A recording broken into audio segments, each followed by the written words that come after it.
I'm Larry Robbins, and I'm going to talk about how I came to be in the Comox Valley and involved with the Arts Alliance and the Courtney Renaissance Fairs. Bit of background.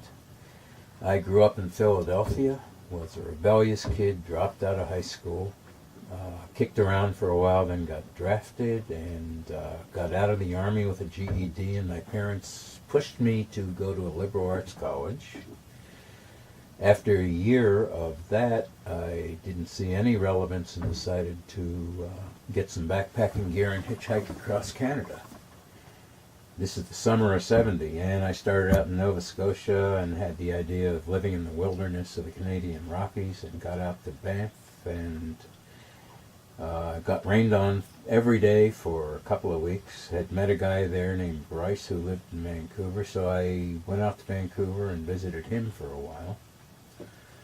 And at a point we went to Vancouver Island, to the west coast, to a beach called Wreck Bay in between Ucluelet and Tofino, which is now part of Pacific Rim National Park. At that point it was just about a 3-mile crescent-shaped beach that was full of people camped out for the summer. Really cool scene, phenomenal amount of music being played there. And I fell in love with the place, and it just sealed the deal that BC was the greatest place in the world.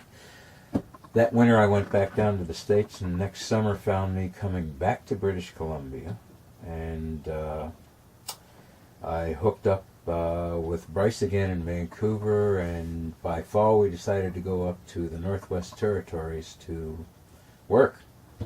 Took his old beater car up, and after a few hours of the Alcan washboard highway, he decided no way, he was turning around, going to go back to Vancouver and collect unemployment for the winter. I didn't have that option, so I got off in Mackenzie, north of Prince George, a booming mill town on Lake Williston, and spent the better part of a year working there.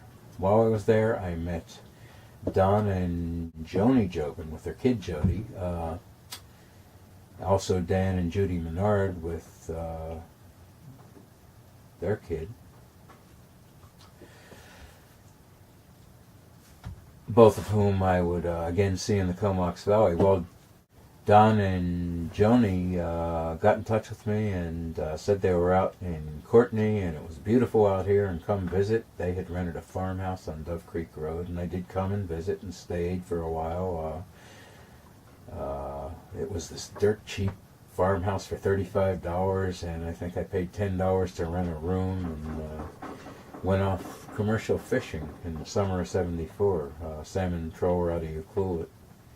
When I came back, we went to the center in Campbell River and met Michael and Don Deese. And we became friends, and they told me about the Arts Alliance, and so I went to check out the newly rented facility at 907 McPhee, and found Jed Irwin there, and Shandon was setting up the craft shop.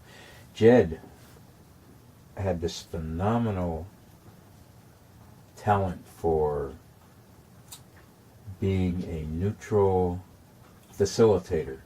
He would listen to what people's interests were and connect them with other people with similar interests and see how they could become involved in what the society was doing with the facility. I saw a lot of visual arts focus in the early days of the Arts Alliance, and I was interested in music. And I volunteered to do some jam session, coffee house kind of stuff, and it became a big hit because people actively participated and were involved, unlike the visual arts where creation is done in a workshop or studio and then displayed. The music stuff really took off. It was great. We all gathered around and sang and played, and some concerts started happening. One of the earliest ones was these people came in named Sherry, Scott, and Stone, and said, "Hey, we want to do a concert, and we're going to go around town and tell people." And And sure, fine, good stuff. And that night, 20 or 30 people showed up and were treated to the most magical thing that became the favorites. When Rick Stone stopped and Joe Muck replaced them and they became Pied Pumpkin, there was just a phenomenal aura about them. And there were a bunch of other locals, notably who put on concerts there. Kathy Stack from Hornby, Ian McConkey was from somewhere around the coast, and a bunch of people came through. Word spread that this cool place to play was happening in Courtenay called the Arts Alliance, and people came and played. It was cool. Around sometime that fall, there became a paid LIP grant proposal that got approved, and there were 4 jobs, I think, available, and Shannon, I think, was a paid craft shop development person. Tim Haley was a carpenter. Vicky Weiss was in food service, and I was in the coffee house manager, they called it, doing music stuff. And it was great, but it really, I had some reservations because the original nature of all the contributions of effort and creativity to the Arts Alliance was pure volunteerism, art-driven, love-driven, and being paid to work on these efforts seemed not quite as pure energy to me. At some point, I can't remember whether the term of the LIP grants ended or I quit before they ended, but I went off fishing with Peter Snowden, and we went crab fishing up on the inlets off of northern Vancouver Island on the mainland. And after one trip without much success, I decided I'd had enough of that and came back to the Comox Valley, and the plans for the first Lewis Park Renaissance Fair were in high gear. It was 3 or 4 weeks off, and I dove into that and did a lot of the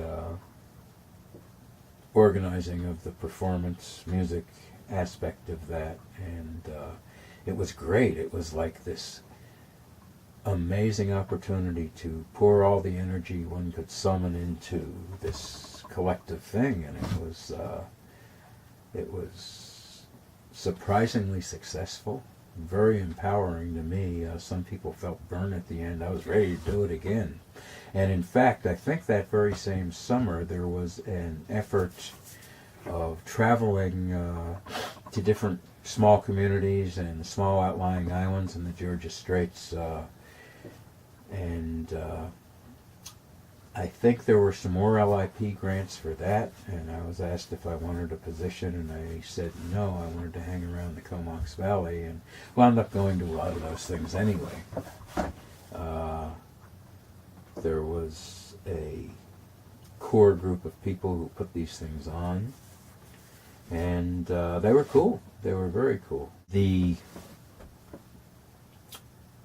realization that the Renaissance fairs were an opportunity for the Arts Alliance to generate revenue, a great opportunity for the craftspeople and food vendors to generate income, and the musicians to have a great play and big exposure to a large crowd of people was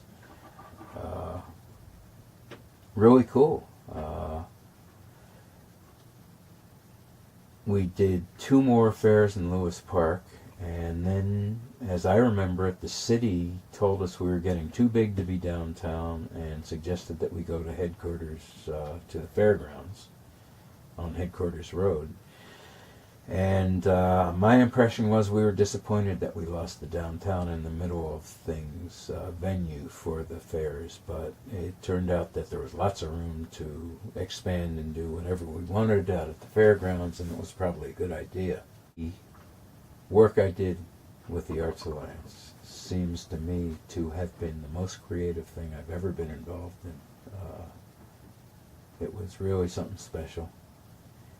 At one point I became the overall coordinator of the Arts Alliance, the only paid employee, I believe, to see its ongoing stuff. And at some point while I was in that position, I believe, I kind of got overwhelmed. I was putting in all my waking hours being Larry Arts Alliance, and I wanted to get away from that a bit, which was kind of a shame that I didn't keep things in balance, because it was a wonderfully creative thing there. It's cool that everybody's getting together. I wish I could magically transport myself to this July 20th reunion, but I think that that will not be the case. Later, guys.